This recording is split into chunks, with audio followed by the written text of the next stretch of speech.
هتصدقوني لو قلتلكم ان التصاميم دي ما خدتش معايا 5 دقايق. طب يلا نشتغل ونشوف هنعمله ازاي. انا نوران مدكور وده بيكسل سبيس. اول حاجة هنسمي الله ونفتح بروجكت جديد زي ما اتعودنا من هنا. هختار السايز 2000 على 2000 ونتأكد انها بيكسل. هنفعل الخيار بتاع الارت بورد من هنا وندوس كرييت. بعدها هنبدأ الشغل. انا عندي البراند بتاعي اسمه نوران استوديو او استوديو نوران. هحط الشعار بس بتاعه وبناء عليه هننفذ التصميم. هنختار solid color من هنا وهختار لون غامق عشان يبان الشعار. ثم بعدها نبدأ نخطط للتصميم. بما اننا داخلين على العيد الكبير، كل سنة وانتم طيبين، قلت نعمل كده كام تمرينة عشان تنفذوا وتضيفوهم على بيهانس عندكم. دلوقتي انا عايزه اعمل زي نظام تهنئه وفي نفس الوقت جملتين حلوين يناسبوا جرافيك ديزاينر. ففكرت ممكن اعمل ايه واستغل ترند عيد الاضحى ككلمات مفتاحيه بحيث ان انا اجيب بيهم عملاء، يعني شغل وهمي من الاخر. تمام. فقعدت اقلب على بنترست واجيب افكار، بس بصراحه ما لقيتش افكار كتير تخدمني في الموضوع ده. فقعدت اتخيل كده انا وشات جي بي تي وتصورت معايا ان مثلا في خروف، والبدل الفرو بتاعه اللي هو برضو باللون الابيض يكون فيه احرف كيبورد، ويكون الزرارين اللي احنا بنستخدمهم كتير قوي هم بس اللي عليهم الاضاءة. طيب انا عملت الشخصية دي ازاي؟ طبعا بالذكاء الاصطناعي الموضوع بقى سهل جدا.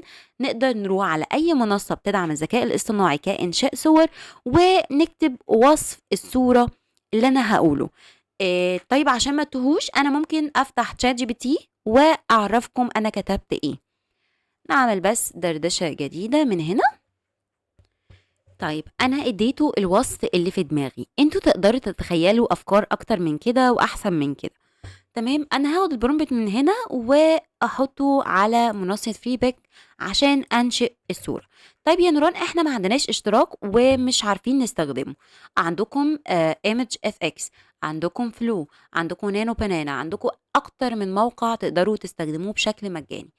طيب انا خدت البرومبت من هنا ورحت لشات جي بي تي عند ايمج جنريتور وحطيت البرومبت اللي انا عايزاه. تمام. هختار من هنا بقى اكتر من موديل لحد لما الاقي الشكل اللي يناسبني.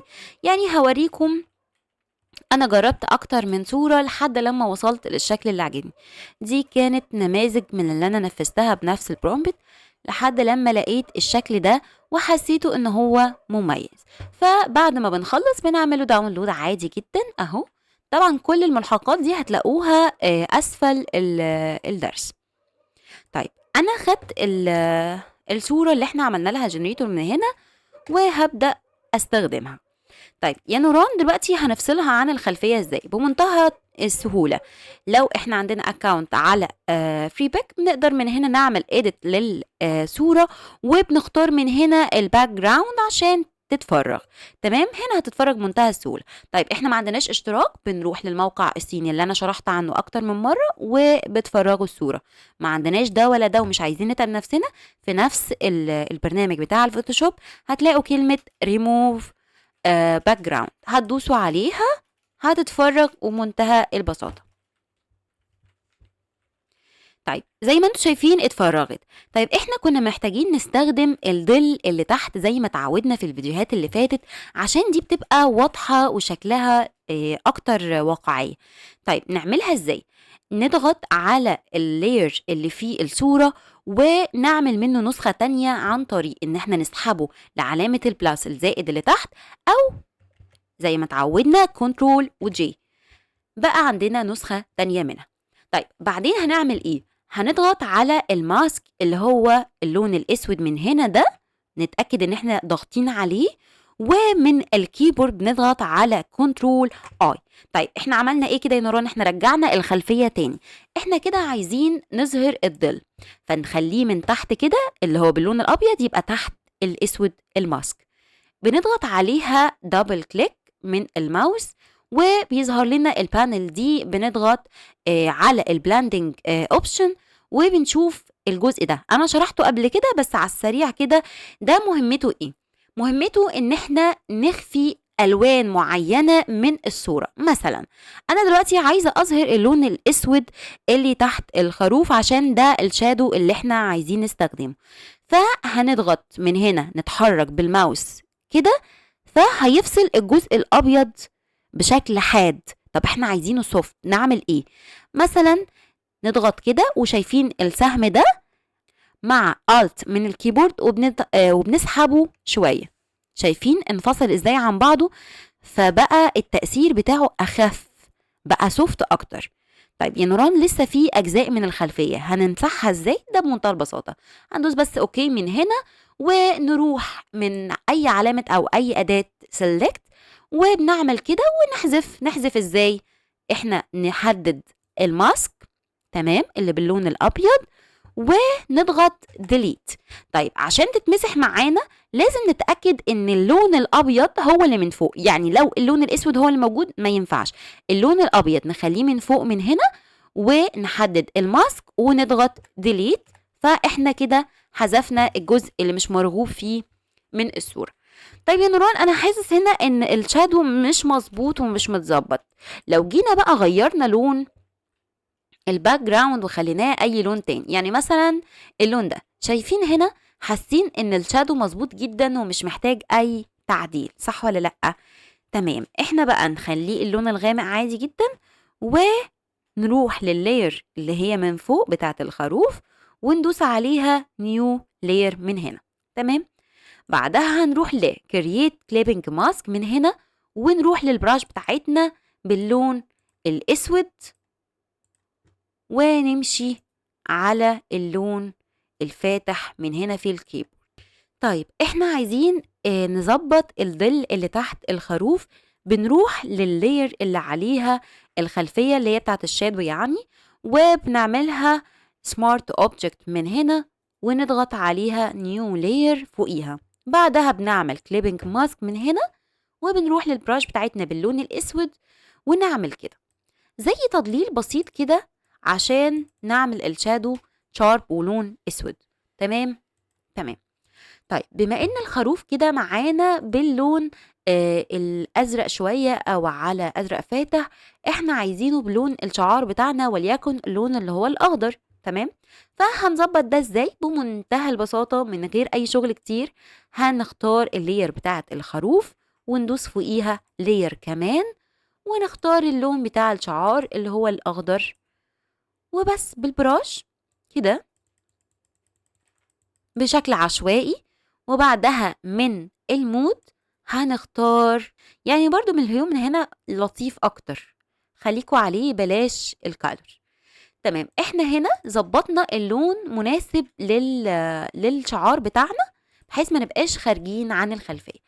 انا ملاحظه هنا في التصوير بتاع الخروف في زي شمس جايه ضاربه في عينه من الجزء ده، فعايزين نديها ضي في الخلفيه من فوق وكأن الشمس ضاربه في راسه. طيب نعملها ازاي؟ بمنتهى البساطه، البراش بتاعتنا ونيو لاير فوق خالص، ونختار لون قريبه للشمس على اساس اورنج مثلا او على اصفر شويه. نعمل بس نقطه. تمام. نسحب النقطه دي شويه كده،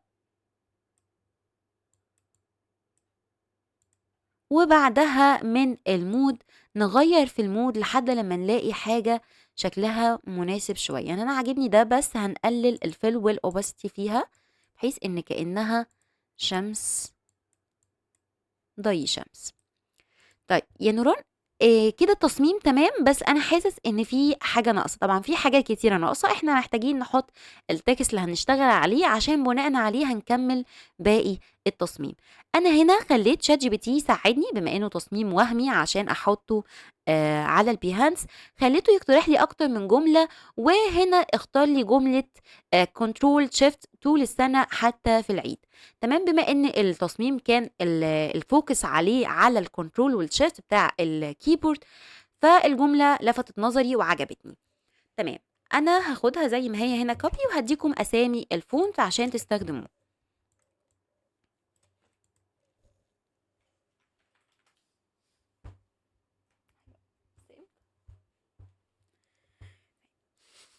احنا هنا عايزين نخلي الكلام في منتصف التصميم عشان العين هتيجي على نص التصميم بالظبط. فهنختار كده الجايد بتاعنا ونخليه في النص. تمام. نصغر بس الشعار شوية، ممكن نخليه على جنب اكتر من ان هو في النص بالشكل ده. تمام. ده نوع الفونت عشان لو حابين تستخدموه. طبعا تقدروا تكتبوا اي جملة، مش لازم تاخدوا التصميم بالظبط يعني. وده اللي بالانجليزي. تمام قوي كده. شايفين كلمة كنترول زائد شيفت دي؟ هاخد منها نسخة كمان. تمام. نعلم عليها، نسحبها بالالت عشان يدينا نسخة كمان، او احنا نسحبها على علامة الزائد من تحت فناخد منها نسخة ايا كان. فهضغط عليها كده، ومن الشيفت والماوس ابدا ادورها، اعملها دوران بالشكل ده. ندوس على كليك يمين من الماوس وندوس سمارت اوبجكت، وبعدها نعلم على الجملة، نختار برسبكتيف من هنا، وبعدها شوفوا الحركة دي من الكنترول والماوس بنحرك في الجملة زي ما احنا عايزين. يعني مثلا عايزينها تبقى بالشكل الطولي ده من هنا، تمام. عايزينها تبقى لتحت، ماشي. انا عايزاها تطلع من بق الخروف كأنه بيتكلم بيها بالشكل ده. تمام. ونسحبها نحطها عند البق بالشكل ده. ممكن بعدها نظبط شوية فيها يمين وشمال بالطريقة دي كده. انا عاملاها بشكل سريع. طيب شكلها كده حاد قوي ومش لطيفة، انا عايزة اعمل فيها حركة. فهنعمل فيها حركة ازاي؟ نعلم عليها من هنا، وبعدها نروح على فلتر، ومن فلتر نختار موشن بلور. تمام. اخترنا الموشن. طبعا كده شكل عشوائي اوفر، احنا عايزينه يبقى كأنه ماشي بشكل طولي كده. ونقلل شوية من حدية الفلتر عشان يبقى بالشكل ده. كده بدأ التصميم يبان شوية. انا بس عايزة اعمل حركة كده وكأن الموضوع بيعبر قوي عن جرافيك ديزاينر، فحب اخد شوية من الفوتوشوب كده ايه ونحطه في الباك جراوند. فممكن بشكل بسيط انا عندي مثلا اداة برنت سكرين، هاخد سكرين من شكل البانل دي، واحطها تحل التصميم شوية. اعمل كده. تمام. بأي أداة بقى بتاعت سكرين عندكم تصوروها وتاخدوها. أنا ظهرت عندي هنا أهي، هسحبها كده وأستخدمها. تمام. بالشكل ده كده. عايزاها تبقى ورا العنصر الأساسي بتاعنا بالشكل ده.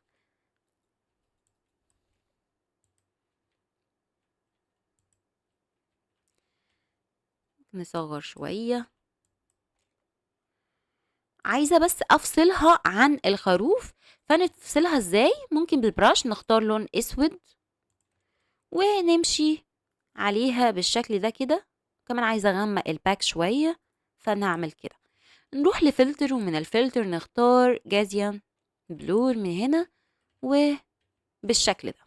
طيب يا نوران، انا عايز برضو اضيف شوية حركات في الخلفية، فنعملها ازاي؟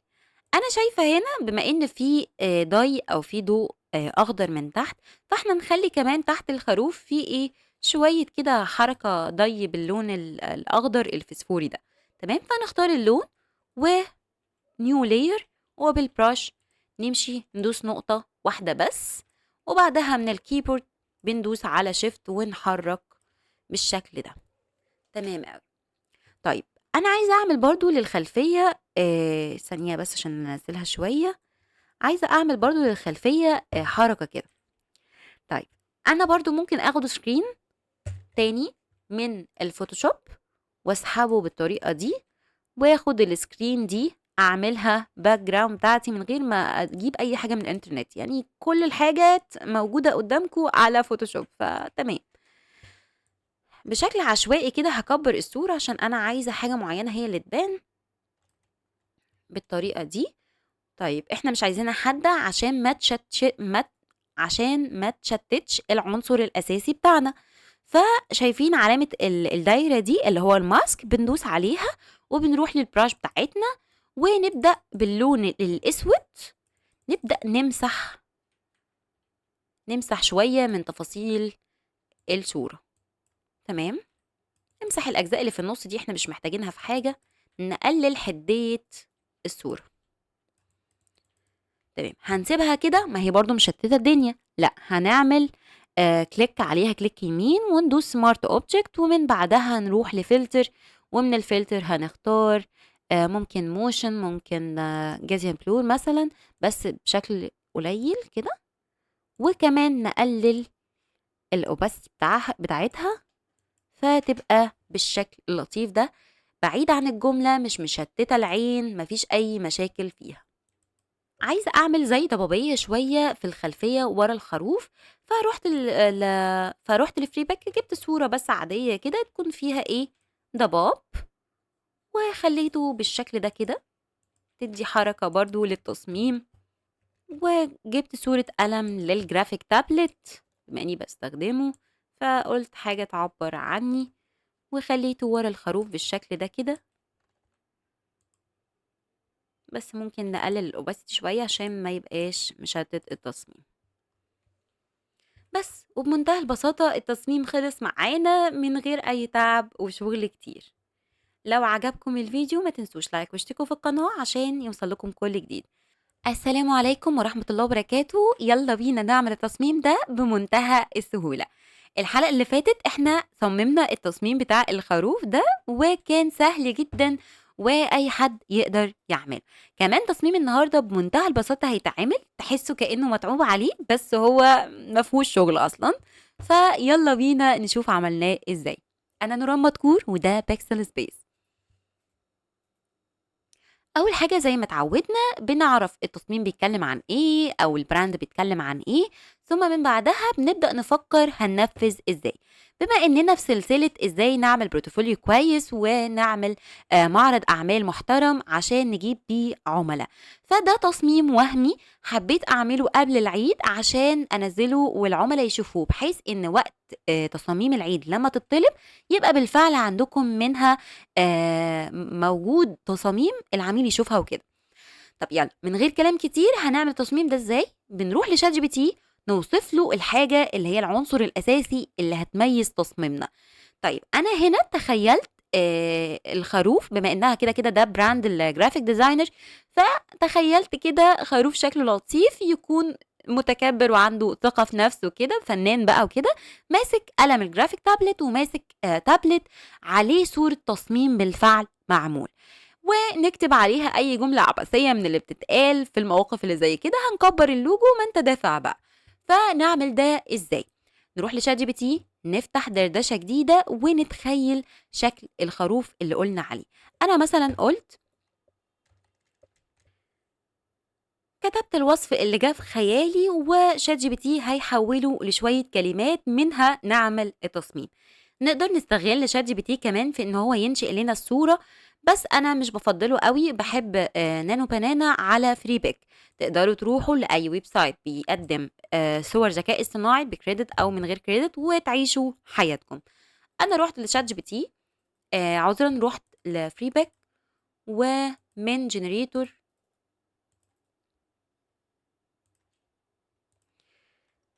كتبت له الامر ده، واخترت نانو بانانا برو، وعملت الجنريت. لحين ما يعمل الجنريت هوريكم طلع لي نماذج قد ايه. شايفين؟ طبعا ما عجبونيش في الاول، فضلت اعدل عليها واختار موديل مختلف من نانو بانانا فلاكس والحاجات كتيره قوي، بس لحد ما وصلت للشكل ده. تمام، التصميم مختلف خالص عن اللي انا مصمماه. يعني عملته إزاي بقى عشان ما يبقاش الاعتماد كله على الذكاء الاصطناعي؟ لأ، إحنا بناخد العنصر الأساسي من الذكاء الاصطناعي ثم بنشتغل عليه بالفوتوشوب عادي جدًا، إحنا مصممين، تمام؟ فبندوس داونلود من هنا، وفي عندكم 2 option، في إن أنتم تفرغوا ال الكائن ده على الفوتوشوب، أو إن أنتم تفرغوه على فري باك برضه، أو من أي مكان بتفرغوا فيه الصور. فأنا خدته، افتح البروجكت بتاعنا، أنا باختار 2000 في 2000 وبافعّل خيار الart board عشان لو حبيت أعمل نسخة تانية من التصميم. تمام، أول حاجة زي ما عملنا في الفيديو اللي فات، المود بتاع البراند بتاعي على اللون الأسود مع اللون الفسفوري الأخضر، فنحط الشعار بتاعنا كمان ونبدأ منه ننفذ التصميم.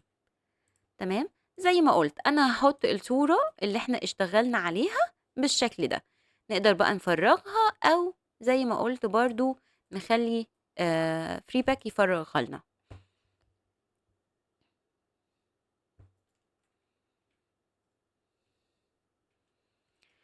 تمام أوي، هو فرّغها لي بالشكل ده وده بالنسبة لي ممتاز وكافي، إحنا بس نعمل إيه، ده على فكرة فوتوشوب مش free pack. بنعمل منها نسخة كمان زي ما اتعودنا، وبنروح للlayer اللي هي من تحت على علامة الmask وcontrol I زي الفيديو اللي فات عشان نعكس الlayer.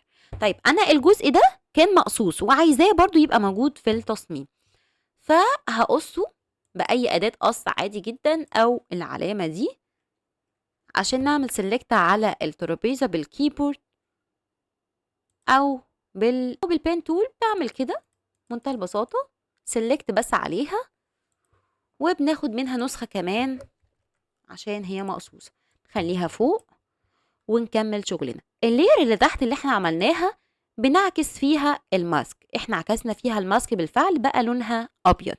نعمل فيها ايه؟ بنقلل بس شوية بالشكل ده كده عشان التصميم يبقى متناسق.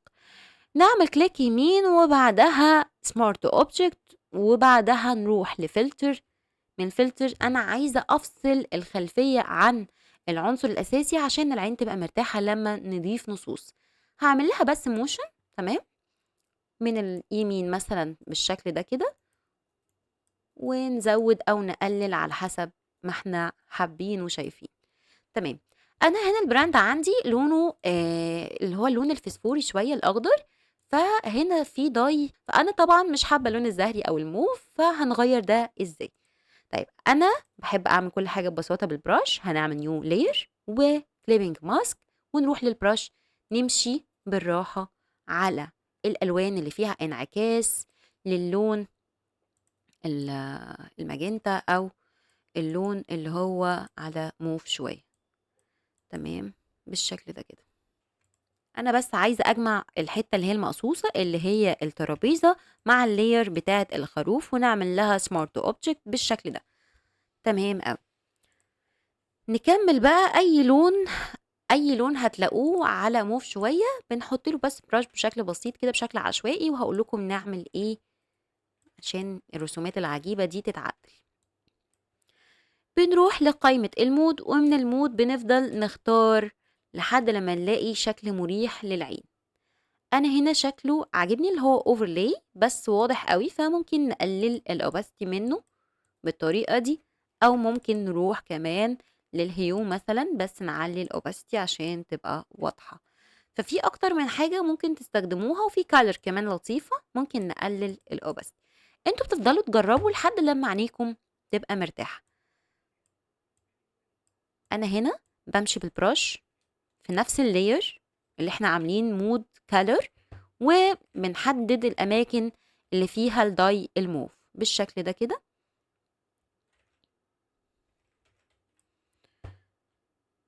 ونقلل الاوباسيتي شويه عشان ما يبقاش اوفر.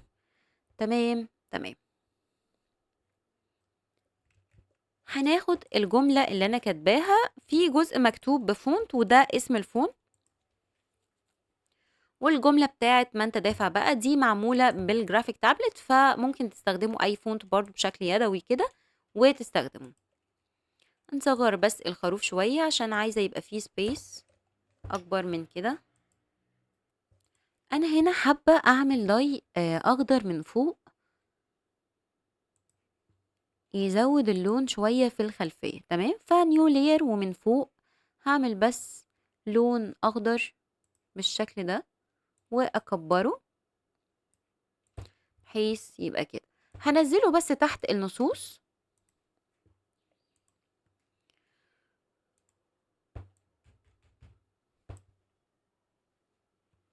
وانزله كمان تحت الخروف من هنا ونقلل الاوباسيتي شويه بالشكل ده.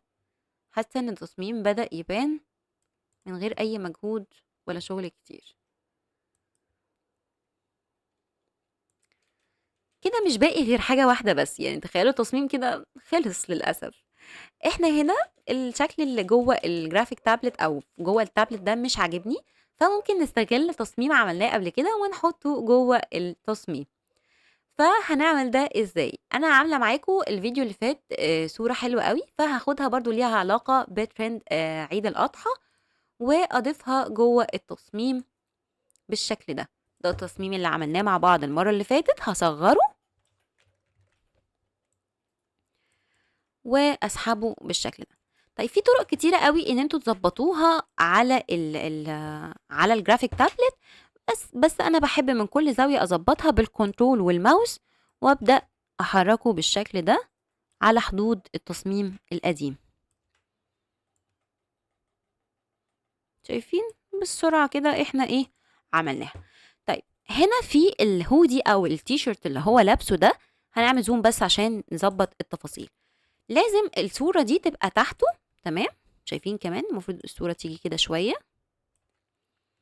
طيب إحنا في هنا 2 مشكلة. المشكلة الأولى اللي هي الإيد بتاعة الخروف تحت الصورة فما فيش واقعية، وكمان الهودي تحت الصورة فما فيش واقعية. فهنخفي الlayer ده ونروح بالpen tool أو أي أداة قص، بس هنعمل select كده بشكل سريع على المكان اللي إحنا عايزين نظهره، ونقصه بشكل عشوائي كده، تمام،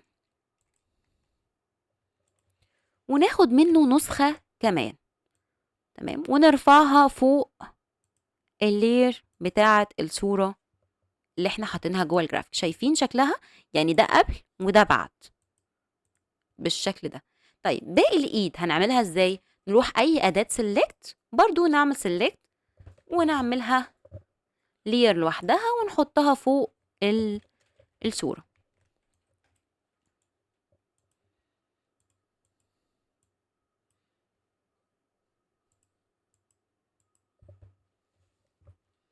شايفين بالشكل ده كده؟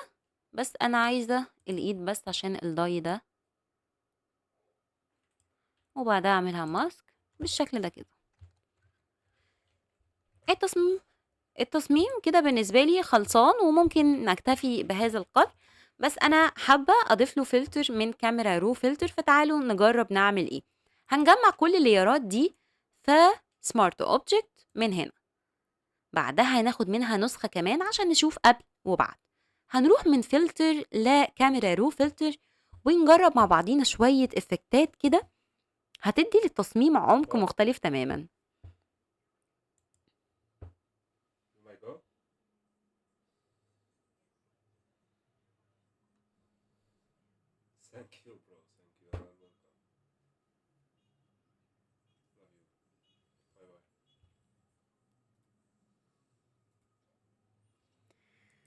طيب أنا من هنا اخترت الفلتر ده لذيذ وعاجبني، بس هكمل برضو لو في حاجة تانية عجبتني هختارها، يعني مش محددة حاجة معينة، اللي شكله يبقى مريح للعين وشكله لطيف ومنظف التصميم كده، ده اللي ممكن نختاره. الحاجات اللي واضحة قوي، يعني مثلا ده غامق قوي ما ينفعش نستخدمه، في حاجات تانية بتبقى لاسعة كده فما بتنفعش اللون، يعني لاسع. طيب بننزل تحت كده وبنشوف لحد لما بنوصل لشكل يرضينا، وأنا باحب أروح من عند الcurve من هنا وأجرّب، لو ما فيش حاجة عاجباني في strong ده قوي زيادة عن اللزوم يعني مش هينفع، وبنروح لهنا وبنختار الmedium عشان أنا عايزة جوّه التصميم يبقى فيها noise كده، نُقط كده تحسّوا كإنه تصميم ميديا على تصميم قديم شوية.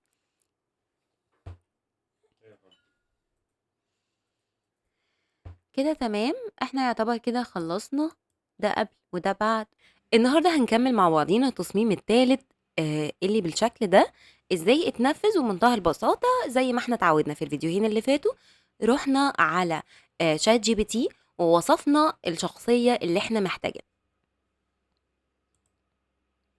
أنا هنا كنت محتاجة صورة لgraphic designer تناسب عيد الأضحى، صورت كأن الخروف ده كاركتر مثلا هشتغل عليه، وبالفعل قاعد على لابتوب في جرافيك تابلت في الخلفية، في كلاينت بيديله تعليمات أو تعديلات، وكنت عايزة أكتب جملة إن إحنا بنشتغل تحت ضغط، عشان التصميم يعني بيعبر عن الجملة دي أو أكتر جملة كانت لايقة. شات جي بي تي ساعدني فيها. عملت أكتر من صورة، وفي الآخر شُفت إن الصورة دي أفضل بكتير، ودي النتايج اللي طلعت لي. فحبيت إن أنا أداري شكل الclient بشكل متعصب، emoji متعصب يعني، بما إنه أصلًا تصميم فني شوية، مش حابة أظهر فيه شخصيات حقيقية. فبالفعل عملت download للتصميم، أو عملت download للصورة اللي هنشتغل عليها، وفتحت file، فتحت project جديد 2000 في 2000. تمام. إيه اللي هيحصل بقى هنا؟ إحنا عايزين نعزل زي ما عملنا برضه في التصميمين اللي فاتوا، عايزين نعزل الخلفية عن الشخصية. فده يتعمل إزاي؟ يتعمل عن طريق remove background من فوتوشوب أو من أي موقع إزالة خلفيات. فالموضوع سهل، أو حتى نمرن إيدينا على البان تول ونشتغل عليه. هو هنا أصلي، بس في أجزاء من الصورة أنا ما زلت محتاجاها. عملنا layer كمان زي ما اتعودنا عن طريق كنترول جي، أو نسحبها لعلامة الزائد اللي تحت زي كل مرة. نعكس الماسك إزاي؟ بالظبط كده، هنروح لعلامة الماسك من هنا وندوس كنترول اي عشان الماسك يتعكس بالشكل ده. شايفين كده معكوس ازاي؟ تمام. احنا هنا هنضغط على علامة الماسك ونشوف الأجزاء اللي احنا محتاجينها في الخلفية، عشان دي اللي محتاجينها. الأحسن نعملها بالبين تول عشان تبقى مظبوطة أكتر. فهو يعتبر حازف أغلب الحاجات دي.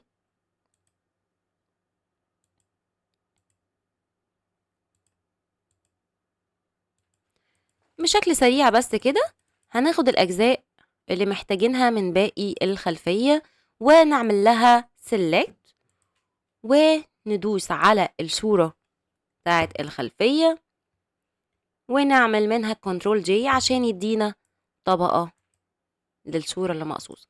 طيب نخفي بقى الخلفية كده. شايفين ده بس كل اللي أنا محتاجاه في الصورة. الخلفية بقى اللي تحت دي هنعملها سمارت اوبجكت، عشان نروح لفلتر، ومن الفلتر هنعمل لها موشن او جازيان بلور عشان نعمل في التصميم حركة بسيطة. ما تقلقوش من اللي ظهر ما بين الشخصيات، عشان احنا بالفعل هنديها لون اسود للباك جراوند. هنيجي من هنا هنروح للسوليد كالر ونختار اللون الرصاصي غامق كده، وننزله تحت الخلفية. شايفين هنا الشكل بقى عامل ازاي؟ بدأ التصميم يبان، واحنا لسه اصلا يعتبر ما اشتغلناش اي حاجة عليه. طيب احنا هنا زي ما قلنا انا عايزة اخلي العميل ده زي ما يكون متعصب. بس قبل ما نعمل الرمز المتعصب او الايموشن المتعصب على الكلاينت، عايزة بس اصغر شوية من حجم العناصر عشان يبقى في مكان للجملة. لازم تبقى عينك ميزانك، لان احنا ايه لما نشوف التصميم كل العناصر فيه كبيرة قوي، مش هيبقى فيه مكان لا للشعار ولا للوجو ولا للشعار ولا للجملة اللي هتتحط. فالشكل ده كده يعتبر مرفوض. فاحنا هنعمل سيلكت على كل الليرات اللي موجودة، طبعا من غير الخلفية اللي هي سوليد كلر، وننزل بيها لتحت بالشكل ده. طيب يا نوران، فرق الالوان ده هنعمله ازاي؟ بمنتهى البساطة هنيجي عند الخلفية وندوس على علامة الماسك. عملنا ماسك ابيض، ونروح عند البراش بتاعتنا، وباللون الاسود هنبدأ نمسح بشكل خفيف كده. نتأكد بس ان الاوباسيتي عندنا قليلة، يعني مثلا 40 30، ونبدأ بالراحة كده ايه نخفي معالم الالوان اللي من هنا، لاني بالفعل هضيف عليها اصلا تدرج لوني، فالدنيا هتبقى مظبوطة. بصوا بمنتهى البساطة كده احنا ايه يعتبر ظبطنا الحواف. نيجي بقى عند الكلاين زي ما قلنا انا عايزة اجيب ايموشن كده يعبر عن الكلاين ده غاضب قوي وزعلان. فاحنا ايه رحنا على فريبيك وكتبنا ايموشن غاضب، فظهر لنا اكتر من اقتراح. انا حبيت ده. كل حاجة هتلاقوها في صندوق الوصف.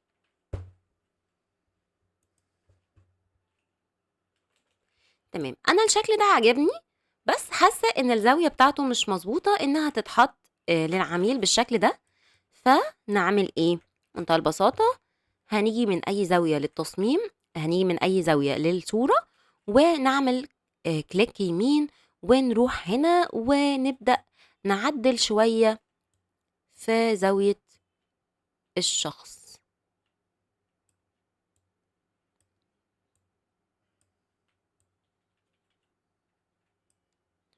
بعدها ندوس انتر ونكبر، نبدأ بقى نظبط شوية لحد لما تتظبط معانا. ممكن بالشكل ده، بس أصغر سنة. أنا بالنسبة لي كده الدنيا تمام. أنا عايزة أعمل تدرج لوني الشعار بتاعي زي ما اتفقنا. هو فيه لون أخضر اللي هو الفسفوري شوية المضيء، فنحط الشعار وناخد منه اللون اللي احنا هنستخدمه. طبعا طبقوا ده على أي براند هتستخدموه. بناخد اللون بتاعه ونشتغل بيه. ناخد اللون بتاعه ازاي؟ عن طريق نضغط اي على الكيبورد او من الاداة دي بناخد اللون بتاعها. نعمل لاير جديد من هنا، وبعدها بالبراش نعمل بس نقطة، او لأ ممكن بقى نعمل ايه، نمشي كده شوية بالبراش. بس انا كنت عايزة اللون يبقى افتح من ده شوية، تمام. بس ممكن نعلي الاوباسيتي، نعلي الاوباسيتي كده. شايفين اللون بقى واضح ازاي؟ همشي بس خط كده بشكل عشوائي، واروح لفلتر، ومن فلتر جازيان بلور من هنا، ونبدأ نعلي القيمة بتاعتها شوية بالشكل ده. انا حابة اللون ده يبقى تحت الشخصية بس على الخلفية، يعني كده.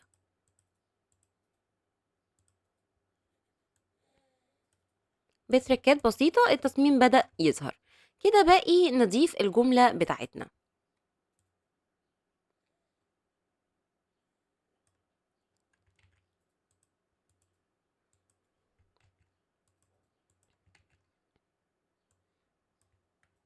طيب سريعًا، مع إني شرحتها في الفيديو اللي فات، الجملة دي بتتكتب وبتتحرك، بتتعمل بالزاوية دي إزاي.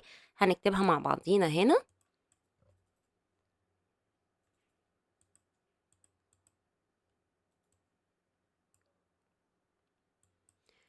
بالشكل ده عملنا الجملة. طيب نخلّيها متحركة أو نخلّيها كأنها بزاوية. إزاي؟ نعمل بس اللون عشان تبقوا شايفينه أكتر. نعمل من هنا كليك يمين، وبعد كليك يمين smart object، وبعدها من أي زاوية بنضغط بالماوس ونروح لهنا ونبدأ نحرك في الزاوية زي ما احنا عايزين. يعني ممكن نخليه مثلا كأنه من فوق لتحت بالشكل ده، أو من تحت لفوق، أو يمين أو شمال، على حسب ما احنا عايزين. أنا عايزاه يبقى طالع بالشكل ده كده، بشكل أبسط يعني شوية. فببدأ أظبط فيه لحد ما أنا أشوف إن كده مناسب بالشكل ده مثلا، ونحطها من الجنب. بالنسبة لده، ده stroke عادي. أنا فتحتها double click عليها، ودوست على الstroke وضبطت القيم هنا، واخترت أي ألوان أنا عايزاها.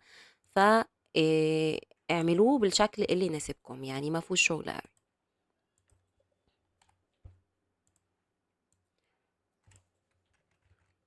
عايزة بس أرحل العناصر يمين شوية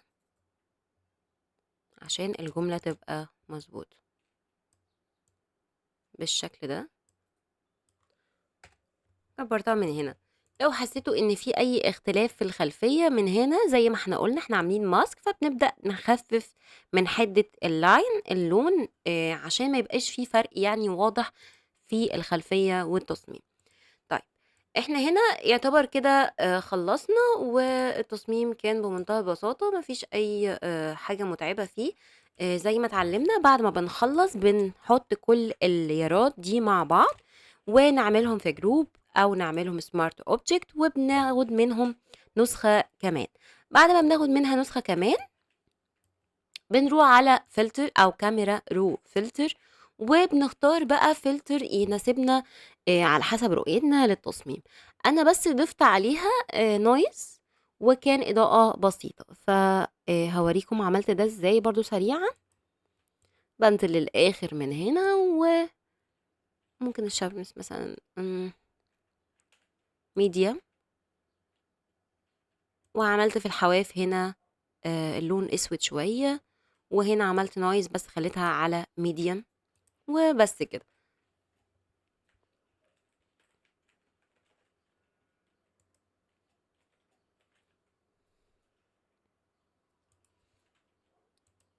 وكده بمنتهى البساطة عملنا مع بعضينا 3 تصاميم مفيش أسهل منهم، أي حد مبتدئ يقدر يعملهم. هاستنى بس إن انتوا تمرنوا إيديكم وتوروني النتايج سواء هنا أو على الانستجرام، هاستنى الشغل بتاعكم ما تكسلوش. أشوفكم في فيديو جديد، أنا نوران مدكور وده بيكسل سبيس.